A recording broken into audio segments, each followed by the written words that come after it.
حضور صلی اللہ علیہ وسلم نے فرمایا، ایک بوڑھا آدمی میرے پاس آیا، کہنے لگا میں نے اپنی زندگی میں بہت سے گناہ کیے. پھر اللہ کے نبی نے فرمایا تو یہ تسبیح پڑھ، اللہ تعالیٰ تیرے سارے گناہ معاف فرما دے گا. سبحان اللہ. بسم اللہ الرحمن الرحیم. حضرت ابن عباس بیان فرماتے ہیں کہ شام میں ایک یہودی رہتا تھا. وہ ہفتے کے دن تو رات کی تلاوت کیا کرتا ہے. ایک دفعہ تو رات کھولی تو اس نے 4 مقامات پر حضور صلی اللہ علیہ وسلم کی تعریف و توصیف دیکھی تو یہودی نے وہ جگہ کاٹ کر جلا دی. اگلا ہفتہ پھر تو رات کھولی تو 8 جگہوں پر حضور کی نعت اور وصف کا ذکر پایا. اس نے یہاں سے بھی کاٹ کر جلا دیا. تیسرے ہفتے تو رات کھولی تو یہی ذکر 12 جگہ موجود پایا. یہودی یہ سوچنے لگا اگر میں یوں ہی کرتا رہا تو ساری کی ساری تو رات اس ذکر پر ہو جائے گی. اپنے ساتھیوں سے پوچھنے لگا حضرت محمد صلی اللہ علیہ وسلم کون ہے؟ تو انہوں نے بتایا ایک جھوٹا شخص ہے، معاذ اللہ، بہتر یہی کہ تو اسے نہ دیکھ. یہودی کہنے لگا موسیٰ علیہ السلام کی تورات کی قسم مجھے اس کی زیارت سے نہ روکو. ساتھیوں نے اجازت دے دی. یہ اپنی سواری پر سوار ہو کر رات دن منزل بمنزل چلتا رہا. مدینہ طیبہ کے قریب پہنچا تو سب سے پہلے حضرت سلمان سے ملاقات ہوئی. بہت خوبصورت دیکھ کر سمجھا کہ محمد صلی اللہ علیہ وسلم ہے. حالانکہ آپ کو اس دنیا میں سفر کیے 3 دن ہو چکے تھے. حضرت سلمان اس بات سے روئے اور کہا میں تو ان کا خاطب ہوں. وہ بولا آپ کہاں ہے؟ آپ سلمان پوچھنے لگے اگر وصال کی خبر سناتا ہوں تو واپس ہو جائے گا، اگر یہ کہہ دوں موجود ہے تو جھوٹ ہوگا. بالآخر کہنے لگے میں تجھے حضور صلی اللہ علیہ وسلم کے صحابہ کے پاس لے چلتا ہوں. مسجد میں آئے تو سب کے سب صحابہ غم کی تصویر بنے ہوئے تھے. یہودی سمجھ کر ان میں حضور صلی اللہ علیہ وسلم ضرور موجود ہوں گے. کہنے لگا السلام علیکم یا محمد. کلمہ پکارا جس سے تمام صحابہ میں کہرام بچ گیا اور آہو بکاک کرنے لگے. اس سے پوچھنے لگے تو کون ہے جس نے ہمارا زخم تازہ کر دیا ہے؟ کوئی اجنبی شخص معلوم ہوتا ہے. شاید تجھے معلوم نہیں کہ حضور صلی اللہ علیہ وسلم کا 3 روز پہلے وصال ہو چکا ہے. یہ سن کر وہ یہودی چیخنے لگا ہائے میرا غم، ہائے میرے سفر کی ناکامی. اے کاش میری ماں مجھے نہ جانتی، جن ہی دیا تو کاش میں تو رات نہ پڑھتا، اور وہ بھی پڑھی تو کاش آپ کی تعریف و توصیف پر نظر نہ پڑتی. اگر یہ بھی ہو گیا تھا تو مجھے آپ کی زیارت نصیب ہو جاتی. پھر کہنے لگا یہاں پر علی موجود ہے جو مجھے حضور صلی اللہ علیہ وسلم کے اوصاف اور حلیہ مبارک کا تعارف کروائے. حضرت علی رضی اللہ عنہ آگے بڑھے اور فرمایا میرا نام علی ہے. وہ بولا میں نے تیرا نام تو رات میں دیکھا ہے. حضرت علی رضی اللہ عنہ نے حلیہ مبارک بیان کرنا شروع کیا کہ آپ نہ حد سے زیادہ لمبے اور نہ حد سے زیادہ چھوٹے تھے. سر مبارک گول تھا اور پیشانی کشادہ، آنکھوں کی سیاہی خوب سیاہ تھی، پلکیں دراز تھی، ہنسی کے وقت دانتوں سے نورانی شعاع نکلتی تھی، سینہ سے ناف تک بالوں کی لکیر تھی، ہتھیلیاں پر گوشت تھا، قدموں کے تلوے قدرے گہرے تھے، بدن کے جوڑوں کی ہڈیاں موٹی تھی، مثلاً کوہنیاں اور گھٹنے آپ کے شانوں کے درمیان مہر نبوت تھی. یہودی کہنے لگے علی تو نے جو کچھ بتایا صحیح بتایا، تو رات میں آپ کی تعریف و توصیف اسی طرح موجود ہے.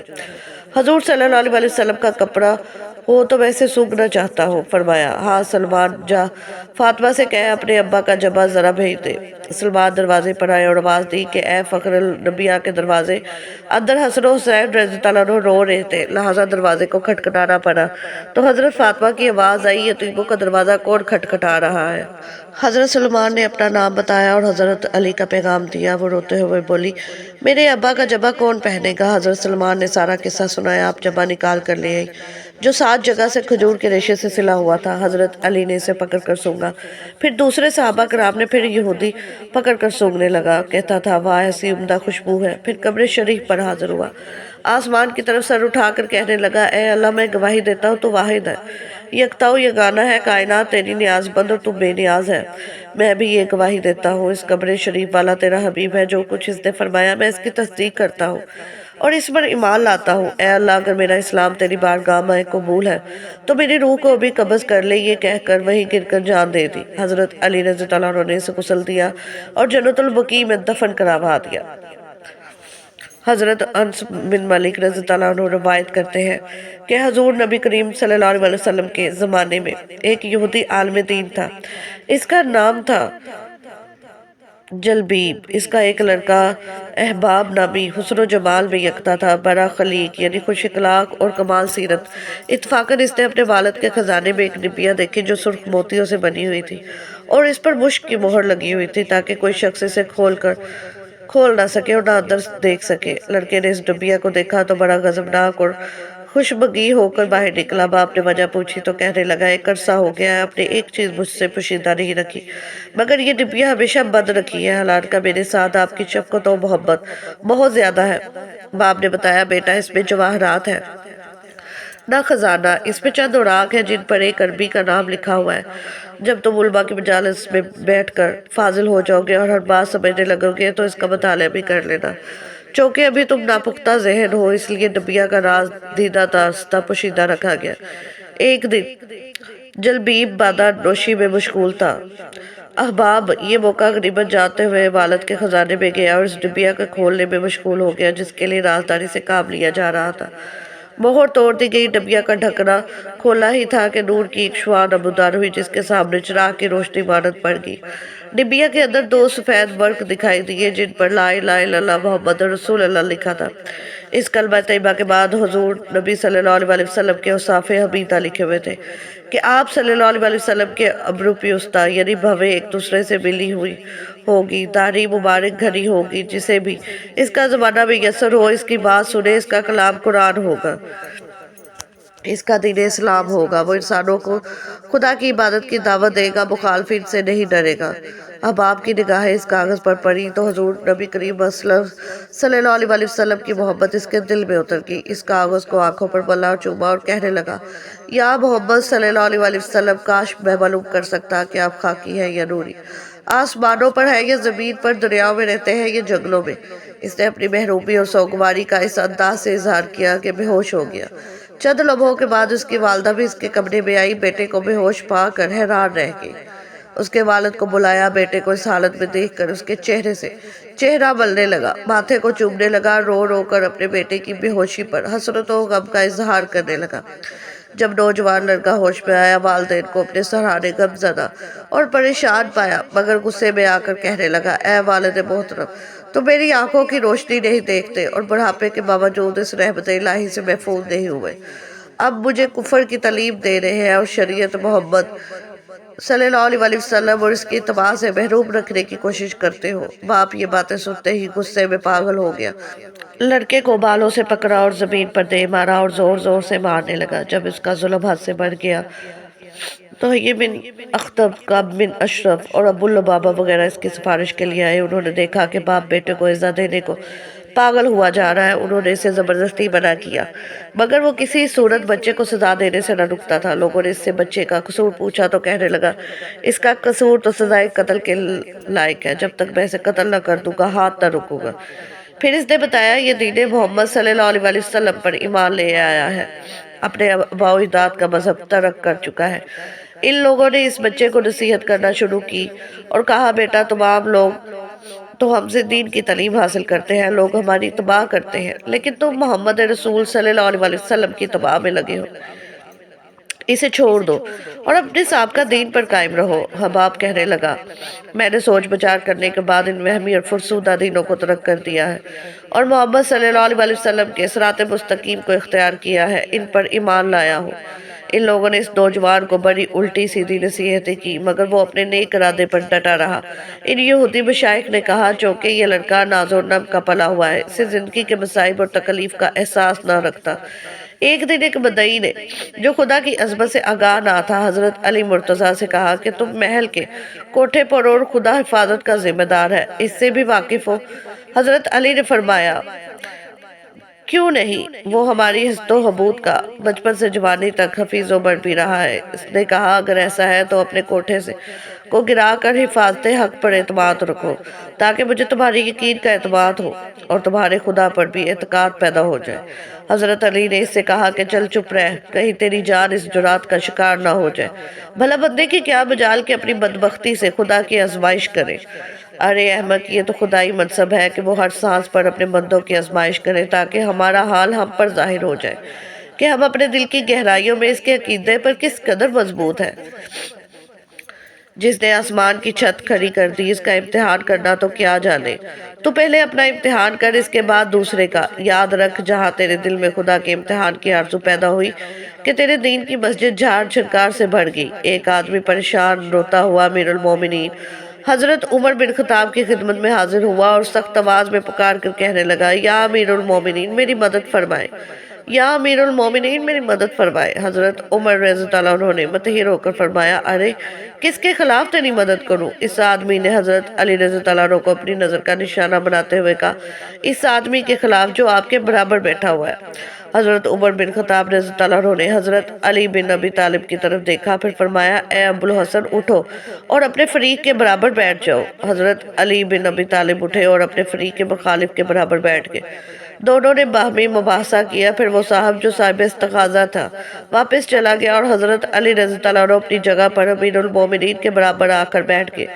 حضرت عمر رضی اللہ عنہ نے دیکھا کہ حضرت علی کا چہرہ متغیر ہے۔ حضرت عمر رضی اللہ عنہ نے پوچھا اے ابو الحسن کیا بات ہے، آپ کا رنگ کیوں بدلا ہوا ہے؟